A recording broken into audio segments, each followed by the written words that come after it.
Welcome back to the Scorecast. It's Tim and Jacko here. This is beginners ring workout part 1, and we're going to look at some rowing movements to try and help balance out the shoulder for more the sort of pushing exercises we're doing. And one of the key parts we're going to have in it is some horizontal rowing, so that we're going to be rowing in this plane rather than just in our pull-ups and our vertical positions, to try and balance out some of all that pushing we do in those pull-ups, to help balance out that shoulder. So we're working some of the posterior delt, we're working that shoulder blade retraction, and get those shoulders healthy in good positions.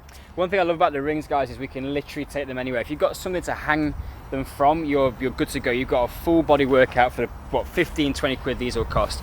So we get to use these outside today, the sun's shining, and that's always a priority for us, but we still use these in the gym. So if you can get a set, you've got loads of options for your pulling work. We do so much pushing, these were a great solution to make sure we've got balance in our training program. Yeah, so follow along. We've got 5 exercises for you. Let's get into the lesson now.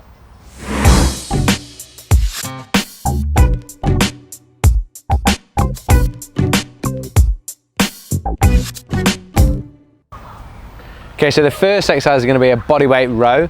So what Tim's going to do is going to be like, the lower Tim goes, the harder he's going to make this. So he's going to change his foot position to make it more or less difficult for him. So if he walks his feet back, as he starts to go up at a bit of an angle, that's going to make it easy for us. So as a beginner, we're going to start somewhere up here, and you can progress by walking your feet forward. A couple of key points before we even get into the rowing movement is, he's got his abs tight like he's ready to take a punch, and his bum's on like he's squeezing a 50-pound note between his butt cheeks, and that creates that nice trunk and body alignment. From there, he's going to try and set the shoulder, so he's going to squeeze the shoulder blades back. Imagine he's pinching a pound coin between his shoulder blades whilst not losing midsection. So he's not going to just squeeze the shoulders back and create an arch in that lower back. He's going to make sure he's keeping that core and glute engagement together. So he squeezes the pound coin between his shoulder blades, and then his job is to try and drive the elbow back behind him. That's going to move him towards his hand. So the job is not to bring your hand to your chest, it's drive your elbow back to your side, and that is then keeping the head of that humerus, or your shoulder, in a nice position rather than it coming forward. If we try, him shows us a bad one, if he tries to just pull his hand towards his shoulder, you're telling yourself to bring that shoulder forward, which is what a position we don't want to get into. So he's driving the elbow back, he's just finished on the gun and drives the elbow back. That shoulder stays in a nice position, securely in the socket, and that is our body weight row. The next move we're going to have a look at is a bodyweight reverse fly. Now this is one of my absolute favorites because it gives us a load of stimulation for the posterior deltoid. It's this guy at the back of the shoulder, and what that does is really creates a nice balance around the shoulder structurally and aesthetically, but it also provides a huge amount of stability while the shoulder's working. And if we want to start to get in some decent muscle up positions, we're going to need to be strong out here, and that's what the posterior deltoid is going to help us with. So an absolute essential for me.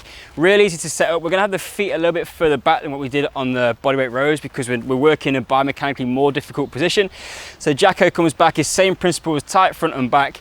He's then just going to keep the hands and thumbs facing up, and he's just going to squeeze that pound coin between his shoulder blades and come out as if he's going to make a T position, nice and tight in that midsection here, and then just lowers back under control. That's the one thing that I see done really badly with these, is people just pull up pretty well and then collapse, and we never really get that eccentric component. We don't train that deceleration, and that's a really important function of what we want this stabilizing shoulder musculature to do.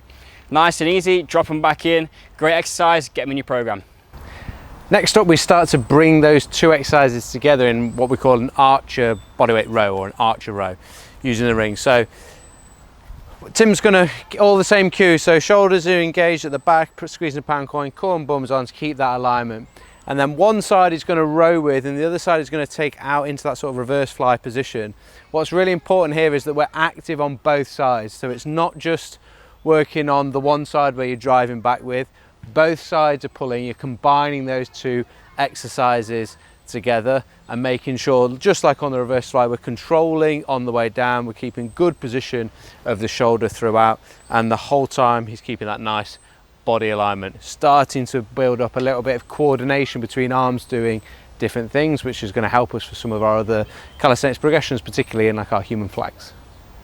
So next up, we're going to look at some pull-ups, an absolute calisthenics staple, and a great progression if we're looking for some ring muscle up work is just getting some reps in the locker here with our rings over a tree or a bar, whatever it might be.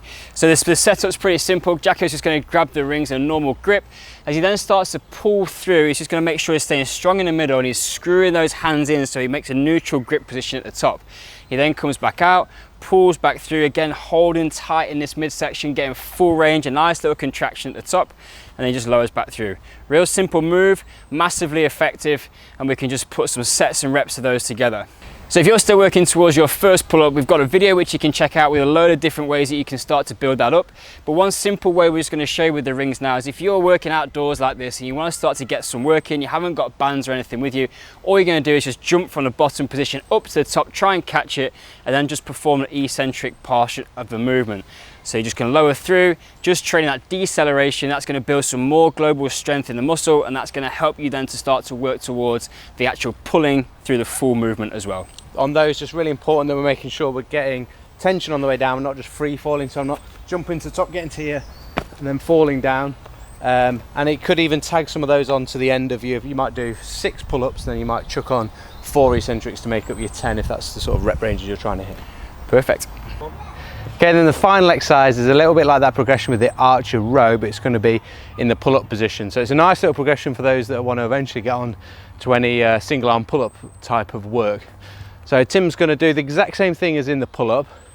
So he sets down, he sets the shoulders first, so he screws them in, pinch and pound core and shoulder blades, and then he's driving up but taking the arm out to the side, and then he comes back down. So he's pulling on one side and he's driving the arm out on the other, trying to keep that control the whole time. Big thing on this is just because you're taking that arm out to the side, don't think that that arm isn't doing anything. They're both working as hard as each other, trying to keep you in control as much as possible. A nice variation for you that are pull-ups fine, pull-ups easy, chuck some archer pull-ups into your program. You'll soon find that you don't need to grab that weighted vest or weighted belt to make your pull-ups harder. Might just finally rotate a bit if you're branching it straight. Yeah. Don't worry about that. So if you've got a set of rings, guys, and you've got a few exercises which you can use, you can really get a great workout. The pulling strength is such an important part of calisthenics, and there's 5 exercises. You can make those more difficult by changing foot position or adding a load, but for most of those, actually, just putting some volume in is a really good way to start to get some progression. Yeah, if you haven't yet subscribed, make sure you click that up there. If you haven't got a free beginner's guide, and those that are watching this that are beginners and you haven't got it, you need to get that. That's down there. That's free. It's going to give you everything you need to get started. And then finally, if you haven't seen one of our other lessons, that's up there. Until next time, guys, class dismissed.